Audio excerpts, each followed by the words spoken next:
Bonjour tout le monde. Alors, aujourd'hui, je vais vous parler de quel saint prier pour les animaux. Alors juste avant, n'oubliez pas que la prière, c'est toujours dans l'effort, c'est tous les jours. Le ciel regarde l'effort et la constance.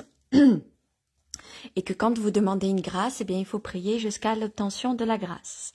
Donc, je vous fais des petites vidéos pour vous donner les autoroutes, les clés pour les portes, pour vous expliquer quel saint prier pour qui, pourquoi. Et aujourd'hui, donc, c'est pour les animaux.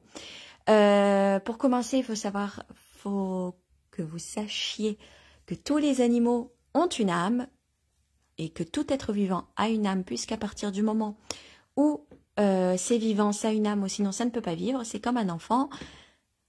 Dès la conception, l'âme est attachée au corps, ce qui est tout à fait normal. Donc, ce que vous pouvez faire pour les animaux, c'est leur faire porter des médailles, c'est prier pour eux, etc., etc., pour les protéger. Alors, quel saint prier pour les animaux? Alors, je ne sais pas pourquoi ça fait ça aujourd'hui, mais c'est pas grave. C'est comme Giscard, c'est le destin. Alors, le premier saint avec qui vous pouvez prier, le saint patron de tous les animaux, c'est saint François d'Assise. Et je ne sais pas pourquoi l'écran il fait ça, comme s'il allait péter les plombs. Il y a des fois où je peux pas faire les vidéos parce que je ne sais pas pourquoi ça bloque sur l'image. Mais c'est pas grave. C'est pas grave. Donc, quel saint prier pour les animaux? Saint François d'Assise en premier. Ce qui est drôle au Brésil, c'est que Saint François d'Assise est représenté avec un jaguar ou un léopard. Je sais plus. Mais vous voyez, les animaux de chaque pays sont différents. Par exemple, quand vous croisez par rapport à Saint François d'Assise. Souvenez-vous que Saint François d'Assise aussi était stigmatisé. C'était un saint comme Padre Pio, comme stigmatisé. Donc qu'il avait les stigmates, qu'il avait les trous du Christ, les flagellations, etc. De toute façon, on le voit dans l'image. Hein. Vous voyez, il a... Bon, on voit pas à cause de... Je sais pas pourquoi l'écran fait ça, mais... Donc, vous pouvez prier Saint François d'Assise pour tous les animaux. Si vous ne savez pas quel saint prier pour les animaux, vous priez Saint François d'Assise. Pour les chiens, vous pouvez prier Saint Roch. Saint Roch est le saint patron des chiens. Donc, vous priez Saint Roch pour les chiens. Vous pouvez prier Saint François d'Assise, Saint Roch. Et pour les chats, vous pouvez prier Sainte Gertrude.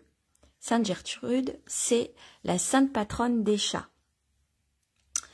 Si vous perdez votre animal, il a disparu, il a été enlevé, vous ne savez pas où il est. Vous priez Saint François d'Assise. Vous priez Saint Antoine de Padoue. Et si c'est pour un chien, vous rajoutez Saint Roch. Si c'est pour un chat, vous rajoutez Sainte Gertrude.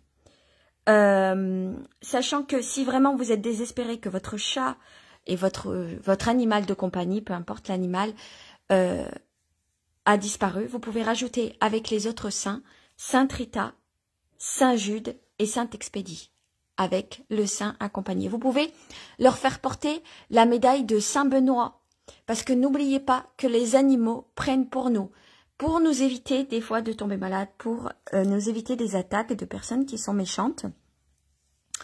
Vous savez, il y a des gens qui peuvent nous envoyer de la magie, du mauvais œil, etc.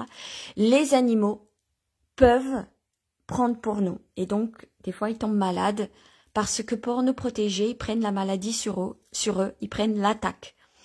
Donc, vous pouvez leur mettre la médaille de Saint Benoît. Vous pouvez prier Saint Benoît et Saint Michel pour eux. La médaille de Saint François d'Assise, Saint Roch ou Sainte Gertrude autour du cou pour les protéger. Comme ça, la médaille pourra prendre... vous savez que les médailles prennent le mal sur eux exprès pour nous protéger. Les animaux font pareil. Ce sont comme des boucliers. Il existe la prière pour les animaux malades. Si jamais vous avez un animal malade, il existe la prière pour les animaux malades. Et il existe aussi la prière, alors je ne l'ai pas trouvée là, pour les chevaux, ça s'appelle, Chantal elle disait, la tranchée des chevaux. Donc il existe la prière pour la tranchée des chevaux. Donc vous avez toutes les prières, vous avez toutes les possibilités pour aider votre animal, pour l'accompagner, pour le protéger et faire au mieux pour lui. Voilà. Je crois que j'ai rien oublié. Il me semble Saint François d'Assise, Saint Roch, Saint Antoine de Padoue. Non, non, c'est bon. Normalement, je vous ai tout dit. S'il y a des questions, dites-le moi maintenant. Comme ça, je vous réponds. Sinon, je vous laisse tranquille. Je vous ai donné les saints à prier pour les animaux. Si vous ne savez vraiment pas, vous priez Saint François d'Assise. C'est le saint patron des animaux, tout simplement. Voilà, je vous souhaite une bonne journée. Si je ne vous revois pas aujourd'hui, qu'elle soit ensoleillée. Moi, je vous dis ce que dit Jésus dans les évangiles. Que la paix, alors moi je rajouterai de Jésus, que la paix et la bénédiction de Jésus soient avec vous. Voilà, et de Marie également. Et sinon, je vous dis à 15 h pour les chapelets. Bonne journée. Bisous.